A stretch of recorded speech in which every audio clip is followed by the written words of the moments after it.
There are moments in life when everything you know, everything you trust, crumbles before your eyes. For me, that moment came not with a gun to my head or a public disgrace, but with a quiet phone call overheard on a rainy evening. My name isn't important. What matters is the lesson and the journey that led me there. I was born and raised in Benin City, Nigeria, by a strong single mother. We had very little, but she gave us everything that mattered: discipline, determination, and a sense of dignity. From a young age, I knew I wanted more for myself. I began by selling airtime and doing mobile money transfers for traders in the market. That small business eventually grew into something greater. Over the years, I developed a digital payment platform that made it easier for small businesses to receive money securely, even without a bank account. Without much noise, I expanded my reach into logistics, wholesale supply, and retail partnerships. I built a quiet fortune, invested wisely, and owned multiple properties and businesses. Life was good. I wasn't just surviving, I was thriving. And then I met Daniel. He was introduced to me by my cousin Esther, who described him as kind, respectful, and full of potential. From our first meeting, I was drawn to him. He was thoughtful, supportive, and never once acted intimidated by my success. In fact, he often praised my achievements and encouraged my expansion. After a year of dating, I married him. There was no prenuptial agreement. I didn't see the need. I believed that trust and love were stronger than paperwork. That was my first mistake. At the time, my assistant, Lara, had been working with me for almost 2 years. She was efficient, reliable, and well-spoken.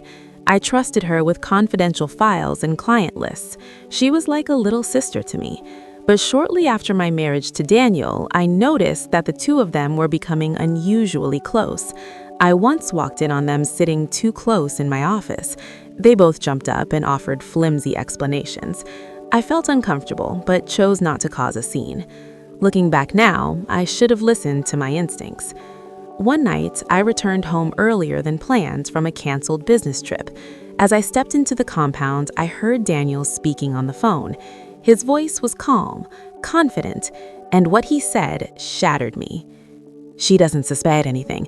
Once we file, we'll take a good chunk, same way we did the last time. I already have access to some of her accounts and the house papers. 2 more weeks and it's done." I stood there, frozen. My heart pounded, my chest tightened. I didn't go in. I didn't confront him. I simply walked away quietly, checked into a hotel nearby, and spent the night staring at the ceiling. But by morning, I wasn't crying. I was planning. Within 1 week, I moved everything. I shut down all accounts that had joint access. I removed Daniel as a beneficiary on my insurance.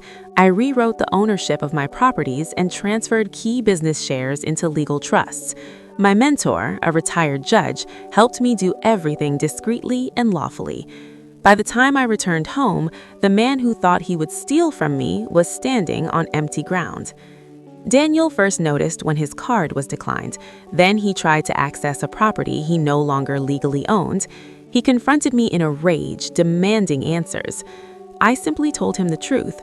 "I heard your phone call, and I know this isn't your first time." His face changed. First denial, then anger, then desperation. He begged, he threatened, he cried. But I had already shut the door in every way possible. 3 months later, the divorce was finalized. He walked away with nothing. And just when I thought the nightmare was over, another truth came knocking. My cousin Esther visited me in tears. She confessed that she had been part of the plan from the beginning. She said she had felt overlooked and jealous of my success. When Daniel approached her, promising money and business opportunities, she agreed to introduce him to me. She never expected it to go so far. I was stunned, betrayed, my own blood. But the biggest shock came later from a woman named Chinello who contacted me after watching one of my business interviews online. She said she recognized Daniel. We spoke on a video call and she revealed something that left me speechless. Daniel and Laura were not just lovers, they were legally married. Yes, my assistant and my husband had been running scams together. Lara was placed in my company deliberately. Her job was to gain my trust, gather information, and help Daniel infiltrate my personal life. I was their third target. 2 other women before me, a doctor and a boutique owner, had already fallen victim to their trap and lost nearly everything. But I escaped. After Daniel and Lara realized their plan had failed, they disappeared. I later learned they attempted a similar scam in Ghana, but were caught and arrested when their new target grew suspicious and hired a private investigator. I survived something that could have ruined my life completely, and I walked away with more than just my assets. I walked away with wisdom. Today, I live quietly with a new husband, a gentle teacher who loves simplicity and values peace. We live far from noise, far from deception. My cousin Esther and I are no longer close. I forgave her, but I will never forget. Looking back, I don't regret my success.